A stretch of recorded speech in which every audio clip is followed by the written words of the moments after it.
കേരളത്തിൽ അമീബിയ രോഗഭീഷണി. കഴിഞ്ഞ മാസങ്ങളിൽ 27 മരണം, 200-ൽ അധികം പേർ ചികിത്സയിൽ.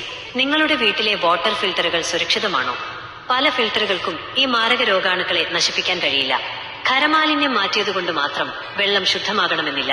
നിങ്ങളുടെ ആരോഗ്യവും സമ്പത്തും സംരക്ഷിക്കാൻ എന്തു ചെയ്യണം? മാരക രോഗാണുക്കളുടെ കോളനിയായിട്ടുള്ള നിങ്ങളുടെ ഫിൽട്ടറുകൾ അഴിച്ചു മാറ്റുവാൻ വേണ്ടി കാര്യങ്ങൾ പഠിക്കുവാൻ വീഡിയോ തുടർന്ന് കാണുക. വാട്ടർ ട്രീറ്റ്മെന്റ് ഇൻഡസ്ട്രിയിൽ നടക്കുന്ന അശാസ്ത്രീയമായ പരീക്ഷണങ്ങളും വിൽപ്പനയും സമൂഹത്തിന്റെയും നാടിന്റെയും ആരോഗ്യത്തിനെ ബാധിച്ചേക്കാം. FRP വെസലുകളെ സംബന്ധിച്ചുള്ള ഗൂഗിളിന്റെ ചോദ്യം. ഗൂഗിളിനോട് ഗാർഹിക കുടിവെള്ള ശുദ്ധീകരണത്തിന് സാധാരണയായി ഉപയോഗിക്കുന്ന FRP ഫിൽട്ടറുകൾക്ക് എന്തെല്ലാം ശാസ്ത്രീയമായ പരിമിതികളാണുള്ളത്? ശുദ്ധമായ കുടിവെള്ളത്തിനായി നാം എന്തെല്ലാം അധിക ശുദ്ധീകരണ മാർഗങ്ങൾ പരിഗണിക്കേണ്ടതുണ്ട്? ഗൂഗിളിന്റെ ഉത്തരം.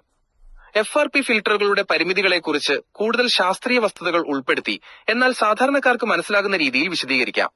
FRP ഫിൽട്ടറുകളും കുടിവെള്ള ശുദ്ധീകരണവും ഒരു ശാസ്ത്രീയ വിശകലനം. നമ്മൾ കുടിക്കുന്ന വെള്ളം സുരക്ഷിതമാണെന്ന് ഉറപ്പാക്കേണ്ടത് അത്യാവശ്യമാണ്. കുടിവെള്ളം ശുദ്ധീകരിക്കാൻ പലരും FRP ഫൈബർ റീഇൻഫോഴ്സ്ഡ് പോളിമർ വെസലുകൾ ഉപയോഗിക്കാറുണ്ട്. എന്നാൽ ഈ ഫിൽട്ടറുകൾക്ക് ചില ശാസ്ത്രീയമായ പരിമിതികളുണ്ട്. അവ എന്തൊക്കെയാണെന്ന് നോക്കാം. FRP ഫിൽട്ടറുകൾ എങ്ങനെ പ്രവർത്തിക്കുന്നു? FRP ഫിൽട്ടറുകൾ പ്രധാനമായും ഫിൽട്രേഷൻ എന്ന പ്രക്രിയയിലൂടെയാണ് വെള്ളം ശുദ്ധീകരിക്കുന്നത്. ഫിൽട്ടറിനുള്ളിൽ മണൽ, സാൻഡ്, ആക്ടിവേറ്റഡ് കാർബൺ, ആന്ത്രസൈറ്റ് പോലുള്ള വിവിധ തരം ഫിൽട്ടർ മീഡിയ അടുക്കി വെച്ചിരിക്കും.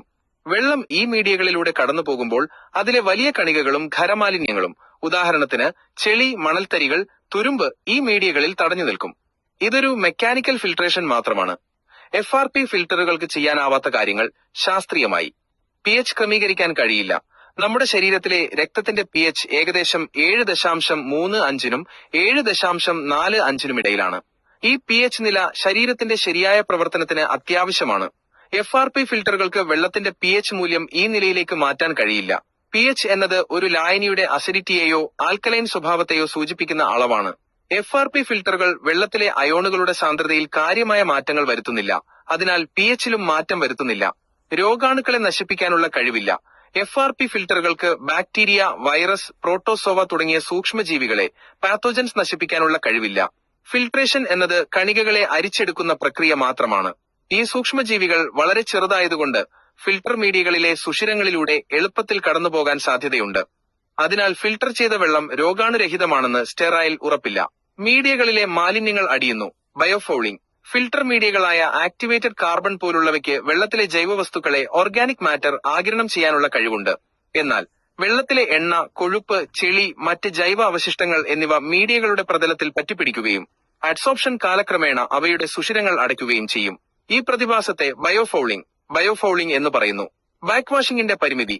ഫിൽട്ടറുകളിൽ അടിഞ്ഞുകൂടുന്ന മാലിന്യങ്ങളെ നീക്കം ചെയ്യാൻ ബാക്ക് വാഷ് ചെയ്യാറുണ്ട്.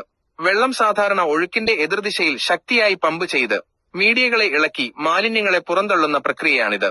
എന്നാൽ ബയോഫൗളിംഗ് കാരണം മീഡിയകളിൽ ദൃഢമായി പറ്റിപ്പിടിച്ച എണ്ണയും കൊഴുപ്പും ജൈവ മാലിന്യങ്ങളും പൂർണ്ണമായി നീക്കം ചെയ്യാൻ സാധാരണ ബാക്ക് വാഷിന് കഴിയില്ല. ഈ മാലിന്യങ്ങൾ നീക്കം ചെയ്യാൻ കാസ്റ്റിക് സോഡ, സോഡിയം ഹൈഡ്രോക്സൈഡ് പോലുള്ള ശക്തമായ രാസവസ്തുക്കൾ ഉപയോഗിച്ചുള്ള കെമിക്കൽ വാഷ് ആവശ്യമായി വരും. ഇത് ഗാർഹിക ഉപയോഗത്തിന് പ്രായോഗികവും സുരക്ഷിതവുമല്ല. മീഡിയകളുടെ കാര്യക്ഷമത കുറയുന്നു. ബയോഫൗളിംഗ് കാരണം ഫിൽട്ടർ മീഡിയകളുടെ ഉപരിതലം മാലിന്യങ്ങളാൽ മൂടുമ്പോൾ അവയുടെ ആഗിരണശേഷി, അഡ്സോർപ്ഷൻ കപ്പാസിറ്റി കുറയുന്നു. ഉദാഹരണത്തിന് ആക്ടിവേറ്റഡ് കാർബണിന് വെള്ളത്തിലെ ദുർഗന്ധം, നിറം, ക്ലോറിൻ എന്നിവ നീക്കം ചെയ്യാനുള്ള കഴിവ് നഷ്ടപ്പെടും. ഇത് ഫിൽട്ടറിന്റെ മൊത്തത്തിലുള്ള ശുദ്ധീകരണ കാര്യക്ഷമതയെ, ഫിൽട്രേഷൻ എഫിഷ്യൻസി ബാധിക്കുന്നു. രോഗാണുക്കളുടെ വളർച്ചാ കേന്ദ്രം. ഫിൽട്ടർ മീഡിയകളിൽ അടിഞ്ഞുകൂടുന്ന ജൈവ മാലിന്യങ്ങളും എണ്ണയും കൊഴുപ്പും രോഗാണുക്കൾക്ക് മൈക്രോ ഓർഗാനിസംസ് വളരാനും പെരുകാനും പ്രൊലിഫറേഷൻ അനുയോജ്യമായ ഒരു ആവാസ വ്യവസ്ഥ, ഹാബിറ്റാറ്റ് ഒരുക്കുന്നു. ഇത് ഒരു ബയോഫിലിം രൂപപ്പെടുന്നതിന് കാരണമാകും. ഈ ബയോഫിലിമിൽ കോളനികൾ സ്ഥാപിക്കുന്ന രോഗാണുക്കൾ പിന്നീട് ശുദ്ധീകരിച്ച വെള്ളത്തിലൂടെ നമ്മുടെ ശരീരത്തിലെത്തുകയും വയറിളക്കം, ഗ്യാസ്ട്രോഎൻട്രൈറ്റിസ്, ടൈഫോയിഡ് തുടങ്ങിയ ജലജന്യ രോഗങ്ങൾക്ക്, വാട്ടർബോൺ ഡിസീസസ് കാരണമാവുകയും ചെയ്യുമെന്ന് എപ്പിഡെമിയോളജി പഠനങ്ങൾ പറയുന്നു. പൊതുജന ബോധവൽക്കരണത്തിന്റെ പ്രാധാന്യം.